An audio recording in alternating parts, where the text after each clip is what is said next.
Hello everybody, my name is KingStix and today I'm going to be showing you Electrocute Twitch Jungle. Since Press the Attack has gotten nerfed, I feel like Electrocute is a really good alternative. Lethal Tempo is a decent choice, but your team needs to pill for you more since Twitch needs more time to do his damage. Electrocute is definitely stronger than Lethal Tempo in the early game on your first gank whenever you're trying to cheese the enemy laner. I'm going to start off getting leashed from my bot lane, always on red buff is Twitch, so that's the only way you can gank. Now I'm going to go directly to mid, use my Q before I enter this bush over here because there's a good chance it's warded. I want to try to get as far behind LeBlanc as I can before I start attacking. Right when she can see me, I go to attack her. I couldn't get behind her very well because she was a little bit far pushed back towards her turret. Pantheon follows it up with the great flash, spear, ignite, and we do finish her off. My poison red buff secures the kill. I'm now going to ward Lee Sin's red buff since I'm already in the area. I just ganked mid. Now I'll see if he's going to do his red buff or come for me. And if he does do his red, I'll kill him. So I'm going to start on the scuttle. I can finish it, and if he starts his red, I can kill him. He still hasn't started it, so I'm just going to go to my blue. I can't sit here and wait forever. I'm keeping a close eye on the mini-map. He's still not doing it. While doing my blue buff, I see he is going mid to gank my Pantheon. Pantheon gets pretty low and the enemies are lingering. I'm going to go invisible and look to get a kill on the LeBlanc. I know her flash is down and my flash is up, so this is very doable. I couldn't run behind her because of the turret. I get off a W, auto attack, flash, auto, and E to finish off the kill. Going invisible to check on Lee Sin's red because he was just mid. He got a little low on HP, so I figured he's going to be over here. I ward it, and sure enough, he was about to start it. He backed off, so I don't want to go for it because he's going to be waiting for me to. I took his raptors, which is good. I'm still going to keep an eye on it, trying to linger in the area. I can't stay here forever though. Gonna go back at my Skirmisher Saber. Loads of damage. Never go chilling somebody on Twitch. It's just not worth it. Skirmisher Saber also keeps you alive because whenever you smite the target, you take a lot of reduced damage from them. LeBlanc staying for this big juicy wave. I'm gonna smack around a little bit with the W, auto, and E, nearly killing her because of the Electrocute. I don't want her to get this wave for free. It's a lot of minions. She does stay, and unfortunately, I don't have the tools to kill her. If my flash was up, I could go finish her off, but I had to wait for my Q to go back invisible, and my ranged minions walk so close up to the turret, there's not a whole lot I can do. I believe Lee Sin's red buff is still up and he's on it or doing the raptors. As I go invisible, I want to go check it out. I see he uses the Q on the raptor, so I feel comfortable all-inning him. If Lee Sin doesn't have his Q or much energy, there's no way he can really fight me. I don't quite get the kill on him, but I push him off. I wasn't paying attention. He did not have red buff, therefore he is not taken yet because he hasn't had it all game, so I could have definitely gone and stolen his red buff. That is my bad. I was too focused on getting the kill that I lost sight of the bigger picture. LeBlanc can really bully around skill shot characters, but since Pantheon doesn't have any skill shots, it's a very difficult matchup for her. It's kind of just about who gets the first kill, and since we've killed LeBlanc several times and forced her out of lane, she's pretty far behind. She can't fight him, as you saw there. Pantheon absolutely wrecked her. Now that LeBlanc is dead, I feel like we can dive the Lee Sin since Pantheon is level 6. Pantheon backs off. I act like I back off. Pantheon ults in. Lee Sin was apparently looking around the map, not where he was standing. He gets chunked by the Pantheon and me. We pick up the kill, and they're going to lose another wave of minions. This is exactly what you want on Twitch, going back to the same lane over and over that you know you can kill. Pantheon has free CC, easy to land, lots of damage, so I know I can come back and get more gold. LeBlanc is desperate to get a kill. She's trying to dive the Pantheon. She's a little too quick for me to chase down. Luckily, I do burn her flash, which is great. It'll make it much easier for me to come back later. I saw Lee Sin was mid, which is why I'm going to go ahead and drag my red buff out so far, just in case. I see he's bot lane, so I immediately go invisible. Kennen is being a ninny and he's just scaring them off. He has really no way to kill them. He does almost get the Lee Sin, but even without the Thresh Lantern, I don't think Kennen had the damage to get the kill. I've never seen such an underpowered Kennen before. With all that burst, with Lee Sin being so low on health, he couldn't even get the kill. I'm not blaming the player, I'm just saying like Kennen isn't a very good champion right now. I have red buff, my ulti is up. I really want to look to make a kill here. I see LeBlanc and Lee Sin near mid. I feel like Lee Sin's going to jump to his wolves here in a second. And sure enough, he tries, but he fails. If he had jumped to that wolf, he was 100% guaranteed dead. After missing his Q, he still really wants the wolves, and he comes in for me.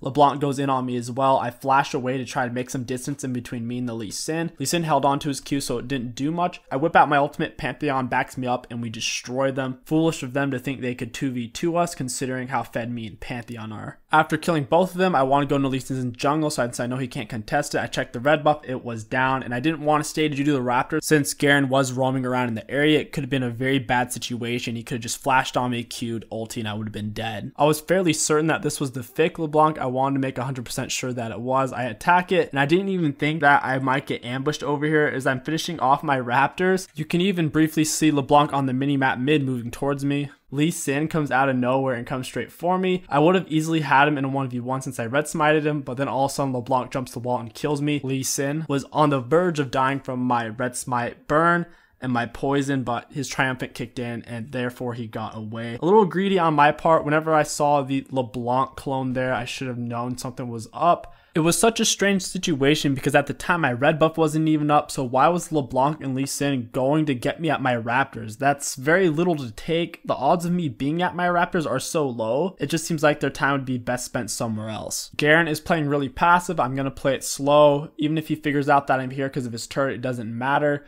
I hit him with a proc on my W to stop his passive from healing him. Pantheon's coming up from behind. Now that our minions are taking the turret, we're going to close in on him. Garen flashes, Pantheon jump, and we kill Garen within moments. Pantheon ults to the Lee Sin red buff to try to stop it. He does get the Lee Sin by flashing under his turret to kill him. You can argue that it was worth it because I got Lee Sin's raptors and red buff for it. I have ulti and red buff. I'm looking to make a play. I'm really far ahead. No one's here to kill in the mid lane, so I'm just going to cross over and take Lee Sin's wolves.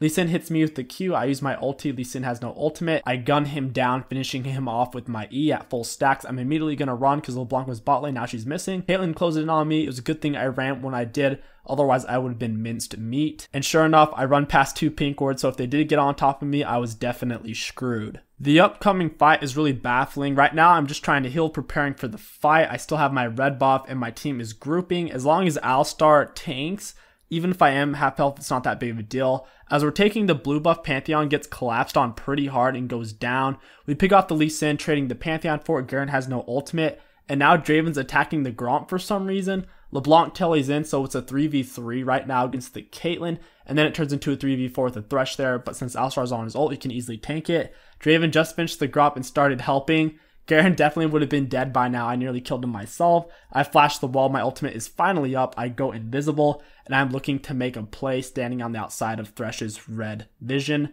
I want to run in here and get something. Draven dies. I can't really one-shot the Garen, but LeBlanc walks right into me. I red smite her, ulti her. Really good hook on his part, flays me over the wall, and Caitlyn lays a trap on the spot he was going to flay me to. I got absolutely destroyed. Well played by the enemy team, and Draven, you're a dingleberry for going for that Gromp. Not the end of the world. I'm still really far ahead. Draven even admitted his mistake, and he's probably never going to do that again. I have my Hurricane out, and I'm going for a Static Shiv. The reason why I'm going for so much attack speed, I went for Hurricane over rushing Static Shiv. The enemy team has a relatively strong front line with the Garen Thresh that I feel like having the AoE would be a lot more useful for gunning down their 3 melees in a team fight. If the enemy team didn't have a tank, I would have gone straight for Static Shiv into IE. My ultimate's up, so I'm ready to fight. I'd prefer if my Q were up, but Pantheon's forcing the fight. I'm going to shoot Garen. Since Garen's teammates weren't that close to him and I wasn't on my Q, I wasn't too eager to use my ultimate. We still do get 2 kills, take down 2 turrets, and working on an inhibitor. I can feel the enemies want to engage, so I'm going to hold on to my Q rather than just using my Q to get its extra attack speed to break the inhibitor. Sure enough, the enemy's engaged. I'm already invisible. I get on top of LeBlanc. Me and Pantheon kill her in less than a half a second after he made contact with his stun. The enemies immediately back off after seeing what we did to LeBlanc. Finish off the inhibitor. There's no reason for us to stay here at this point. I don't know why the Pantheon went in. We already got the inhibitor. My ulti was down. I was being a dingleberry and followed the Pantheon up. I should have just let him die. Kennen comes in and gets a couple of kills to make up our losses. But I mean, trading gold when you're so far ahead isn't really a smart thing to do. If you know 100% that your teammate's making the wrong decision, don't back them up and make that poor decision with them. Otherwise, your team will suffer more as a whole rather than just letting one teammate die. You see this all the time, especially in lower elo. A teammate's going out by themselves to do something very dangerous, and the several teammates try to follow them, and they all just end up dying and throwing the game, even if they are ahead. After picking off Lee Sin, I want more blood. I run straight into LeBlanc, moving and shooting like a boss. Take her down. I want to get in some more slaps. Garen going in onto Kennen, getting off some nice shots onto him. After finishing Garen, I know we can't really chase the Thresh. Pantheon and Draven seem to be really intent on it. Thresh is hella fast, and if you get close to him, he'll just flay you off, so there's really no way for us to stop him from running away. My ultimate's down. We got an inhibitor. We really should have left at this point. Plus, Baron is up. I way overstay, plus I separate myself from my team and get myself picked off. That was 100% my fault. The upcoming team fight will be the last one since my ultimate will be up. On Twitch, try to avoid team fights that are even if your ultimate is down. If your ultimate's down, you have no real way to chunk the enemy team, and you're a subpar AD carry at that point, something like an Ezreal. I honestly don't know how this happened. I used my ultimate and I somehow keep autoing the minions around Kate rather than Kate herself. Really bad, messy clicking on my part. I don't know if it was because my fingers were cold or I just completely tarted out. Pantheon does pick up 2 kills, so it's not the end of the world, but once again, trading gold when you're ahead is not a good thing. I should have just waited for my team. I was just hoping to one-shot Caitlyn, use my Q reset, and get out of there. I do have IE now with an 80% crit. If I land 3 autos on Caitlyn, she should die as long as all 3 of them are crits. Keep your eyes open for the upcoming slaughter. If you guys haven't yet, definitely check out the community Discord down in the description below. It's full of all sorts of cool people and is a great way to interact with other people who are like-minded. There are also fun things to do like giveaways and AMAs. That is going to conclude this video. If you guys enjoyed this video, don't forget to like, comment, and subscribe. It really does help me out a lot. My name is KingStix. Thank you for watching, and I'll catch you guys next time.